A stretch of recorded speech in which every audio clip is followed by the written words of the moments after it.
abamu ku beesimbyewo ku ky'omubaka w'Emiyaga e Ssembabule okuli munnamagye yagawummula retired brigadier Emmanuel Lwashande ne munne bwe bali ku mbiranye Theodore Ssekikubo baabukeerezza nkokola ku kitebe ky'akakiiko k'ebyokulonda ekya NRM mu disitulikiti yaabwe okwemulugunya nga buli omu alumiriza munne okugezaako okubba akalulu. Tuyinza kuva sulowinga amateeka g'ebyokulonda ne bubeera jeno ne bubeera muntu mulala yenna bujja mu kalulu gondera amateeka agakulembera okulonda.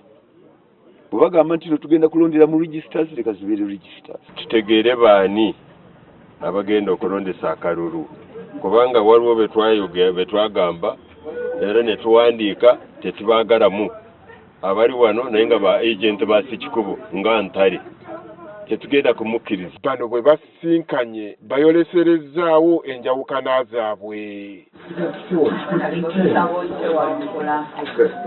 Olw'okwemulugunya kwa bano akulira ebyokulonda mu kitundu eno akyusiddwa omulala n'aleetebwa. I have come here to pull the deed in Ssembabule. Yes, thank you, madam. And what we are doing, we trust the registers you brought us. You follow the guidelines. Ono abannyonnyodde ku ngeri okulonda gye kugenda okutambulamu era n'abakakasa nga bwe kugenda okuba okw'amazima n'obwenkanya. Whether we begin the voting at 1, so long as you are satisfied. Yes. I think that is it. Yes. We are not running anywhere. We are in Ssembabule. Wabula wakati mu kubannyonnyola obwedda buli omu ayogerera munne ebisongovu era ebigambo ne bitandika okuwaanyisiganyizibwa kata ebifuba biba bugume.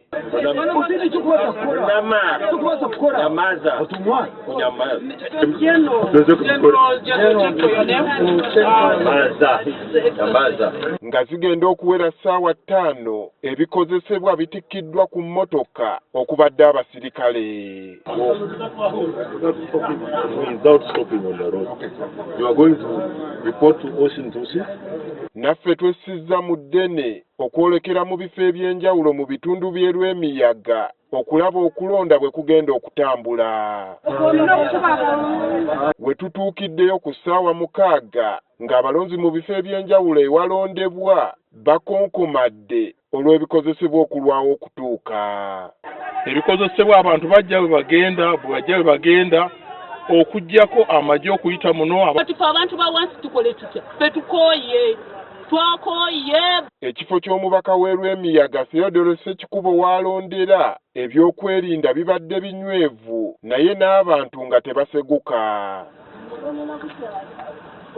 Eno obwedde emmotoka ezirimu abasirikale ziteevuunya buteevuunya ng'ezimu eza bulijjo zibadde zibikkiddwa ennamba. Mu kaseera katono ebikozesebwa mu kulonda bituuse. Wano ng'okulonda tekunnatandika, muto wa Pulezidenti Museveni Michael Nuwagira amanyiddwa nga Toyota eyavaayo n'alangira nga bw'awagira Brigadier General Lwashande atuuse mu kitundu okulaba embeera nga bw'etambula. Okulonda nga tekunnatandika ekire ky'enkuba kiyiise era enteekateeka ne zisooka ziyimirira. Ng'ekedde okusoma amannya kutandise ng'awulira eriri eyayingira ewalonderwa.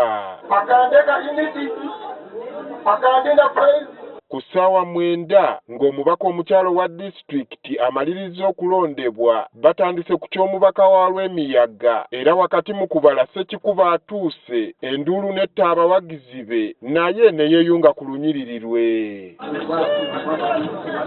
Wadde nga Ssekikubo awanguddewo n'obululu 255 ategeezezza ng'okulonda bwe kwetobeseemu emivuyo egitagambika ng'ebitundu bingi tebironze.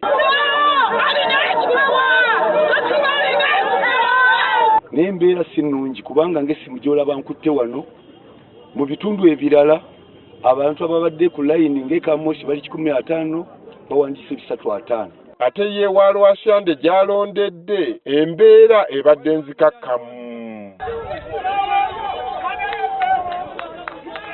Eno naye ebyokwerinda bibadde binywevu nga Lwashande awanguddeyo. Lwashande! General Lwashande! General Lwasande. Wabula yo mu Mawogola South omu ku babadde bavuganya Dumba Denesi abantu be bakedde ku kitebe ky'akakiiko nga balumiriza nti omuntu waabwe yawambiddwa mu kiro ekikeesezza olwaleero era nga babadde tebamumanyiiko mayitire. Netubagoberera ninja ne ngamba bannange nti tulina abagenyi wabweru naye simanyi nti oba baffe oba bakyama.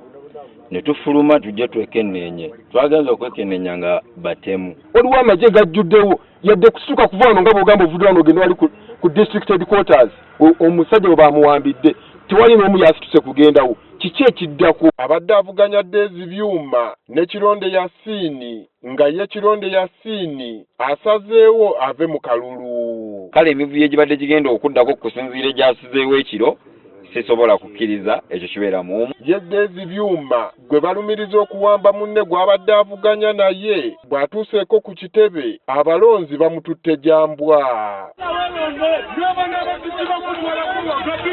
We tukoledde emboozi eno ng'akakiiko k'ebyokulonda mu Ssembabule kakyagenda mu maaso n'okufuna ebivudde mu kulonda mu bitundu eby'enjawulo n'oluvannyuma balyoke balangirira abawanguzi. Andrew Kagwa, Spark TV, Ssembabule.